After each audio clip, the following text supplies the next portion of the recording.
Islamophobia کی تاریخ کو آپ بہت پیچھے اگر لے جائیں تو مشرکین مکہ نے سب سے پہلے جو ہے وہ اسلام کے خلاف جو ہے منفی پروپیگنڈا کیا تھا. رسول اللہ صلی اللہ علیہ وسلم کے خلاف منفی پروپیگنڈا کیا تھا. آپ کے اوپر نازل ہونے والی آسمانی کتاب قرآن مجید کے خلاف جو ہے انہوں نے پروپیگنڈا کیا تھا. تو حضور اکرم صلی اللہ علیہ وسلم کا اس وقت بھی جو کردار ہمیں نظر آتا ہے، آپ کا جو اسوہ نظر آتا ہے،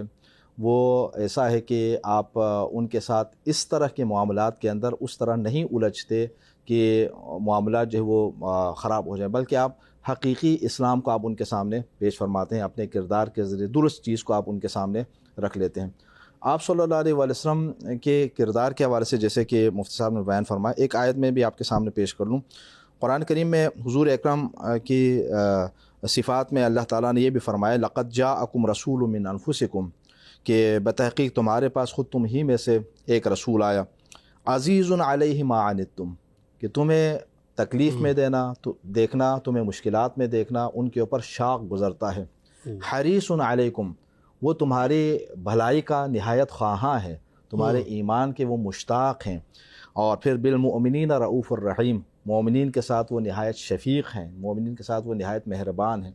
تو اللہ رب العزت حضور اکرم صلی اللہ علیہ وسلم کے کردار کو اور آپ کی سیرت کو اس انداز میں پیش کر رہے ہیں. اور آپ اگر حضور اکرم کی عملی زندگی کو بھی اگر آپ دیکھ لیں تو بالکل یہی ہمیں نظر آ جاتا ہے. اس طرح کے کئی اور واقعات بھی ہیں کہ جہاں پر کفار کی جانب سے، جہاں پر مخالفین کی جانب سے، جہاں پر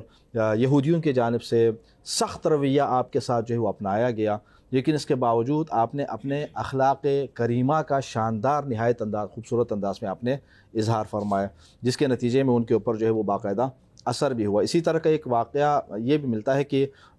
یہ شاید یہی واقعہ ہے یا دوسرا ایک اور واقعہ ہے کہ جس میں آپ مسجد کی جانب تشریف لے جا رہے تھے، اسی طرح دوبارہ ایک یہودی نے آپ کو روکا تھا اور قرض کا مطالبہ کیا تھا کہ جس کا وقت ابھی نہیں آیا تھا. اور جب یہ آپ نے فرمایا تو انہوں نے آپ جو چادر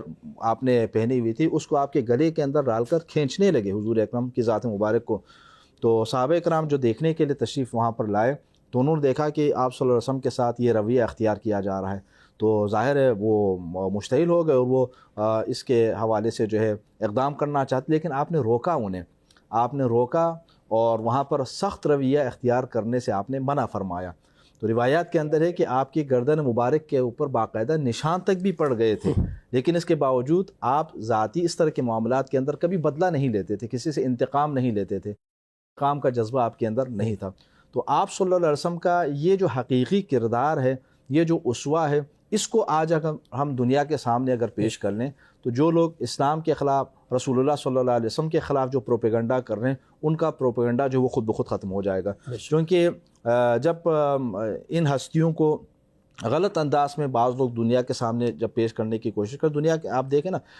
جہاد کے تصور کو دہشت گردوں نے اس حد تک اس کو خراب کر دیا کہ اسلام کے اندر جو خوبصورت اللہ رب العزت کی جانب سے حق کی بالادستی کے لیے جو جہاد کا ایک حکم آیا تھا، اس کو غلط استعمال کرنے کی وجہ سے دنیا کے اندر یہ باقاعدہ اللہ رب العزت کا حکم جو ہے اس کا ایک غلط تصور دنیا کے ذہنوں کے اندر وہ پیدا ہو چکا ہوا ہے. تو اس لیے جو لوگ نادانی کی وجہ سے، جو لوگ جہالت کی وجہ سے، جو لوگ مثلا اپنی لا علمی کی وجہ سے اسلام کی تعلیمات کا غلط فائدہ اٹھاتے ہیں اور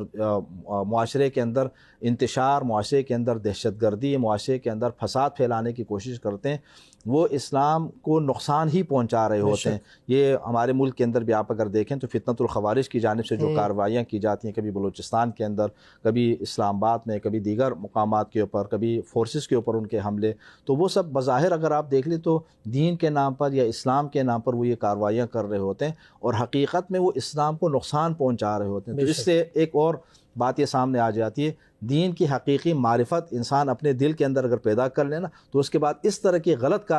کارروائیاں اور غلط اعمال کا جو ہے وہ خاتمہ ہو جائے گا. بہت شکریہ، نہایت ممنون.